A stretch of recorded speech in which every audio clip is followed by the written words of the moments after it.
So today we are reading a book called Swing Sisters, the story of the International Sweethearts of Rhythm. So this book ties into kind of us reading about athletes or people breaking the color barrier. So way back in 1909, not far from Jackson, Mississippi, there was a special place for orphans. It was called Piney Woods Country Life School. A man named Dr. Lawrence Clifton Jones started the school. He wanted to make sure these African American kids had a place to live, food to eat, clothes to wear, and a good education. In return, the children worked at the school to earn their keep. Some planted seeds and picked weeds outside on the farm. Others chopped vegetables in the kitchen or did laundry. Of course, they also did things that most kids do today, such as studying, reading, and playing games. They worked hard, but they had fun too. Most black people in Mississippi were poor back then, and many had never been given the chance to learn how to read or write. Piney Woods was a hope-filled place. Dr. Jones loved music and wanted the children to love it too. In 1939, he started a school band that was just for girls, and he called it the Sweethearts. Dr. Jones wanted the band to help raise money for the school, so the girls were expected to take it seriously. Like a real job. The Sweethearts woke up at 5 o'clock every morning and filled their days with schoolwork and hours of practice. It could be exhausting, but they loved it. The music the girls played was called swing. Sometimes people called it big band music because there were lots of instruments and musicians, sometimes as many as 17. The musicians were divided into sections depending on what kind of instruments they played. The brass section was made up of trumpets and trombones. The woodwind section had clarinets and saxophones. The rhythm section was all about drums, piano, bass, and guitars. There was one singer who was the leader, like a conductor, who kept the girls together at the right tempo. And the Sweethearts had a music coach who taught them new songs and put their music together for them. Swing now.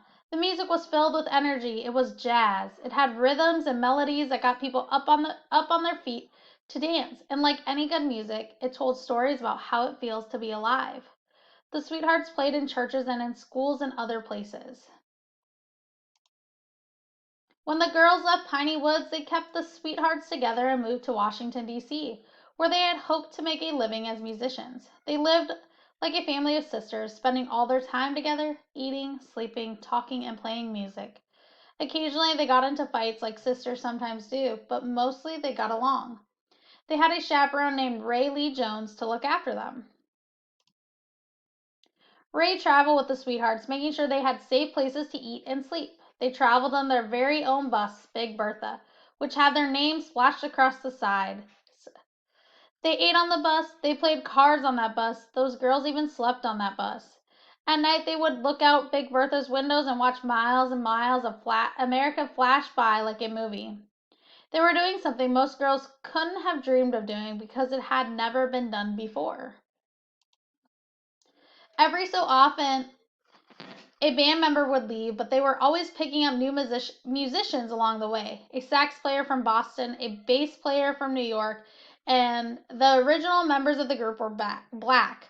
But the band grew to include people of many races and nationalities.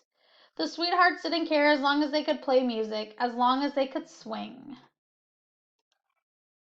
They started calling themselves the International Sweethearts of Rhythm, and pretty soon they found themselves in the big time. They got dressed up in beautiful gowns and fancy shoes and performed for crowds all over the place.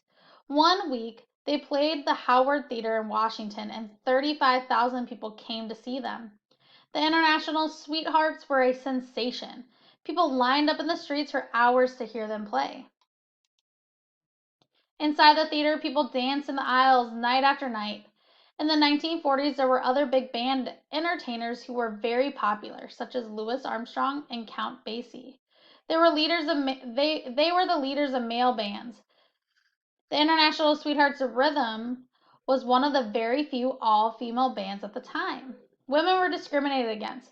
They didn't get paid much as male entertainers. Some people didn't take them seriously, but the Sweethearts worked just as hard as men did, and these women were good. Back then, Jim Crow was alive and well in the southern states. Now, this Jim Crow was not a man. It was a name given to a group of laws that banned black people and white people from socializing or working together. That made it mighty risky for a multiracial band traveling and performing in states such as Alabama, South Carolina, and Maryland. The white girls had to pretend to be black or they could be arrested. Sometimes they put on dark makeup, but usually they just tried to stay out of sight. They performed mostly for black audiences, and sometimes, though, white people would come to hear them and sit in the balcony. Once, while the Sweethearts were playing in a southern town, some policemen heard there were young white women in the band. The policemen started searching the bus, but the women escaped. They jumped into a taxi and headed straight for the train station. The taxi driver was scared because he didn't want to get in trouble. He was sure glad to say goodbye to them. In the early 1940s, many American men were sent to Europe to fight in World War II. Hundreds of African American soldiers got together and wrote letters to the government asking for the Sweethearts to visit Europe.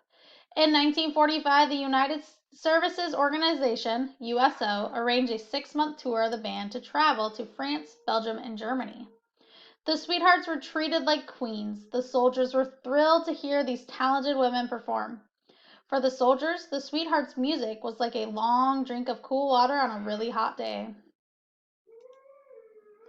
The Sweethearts came home and played for a while. They didn't make all that much money, though, and before long they started to go their separate ways. Some got married and raised families, some got other jobs, some kept playing music for the rest of their lives.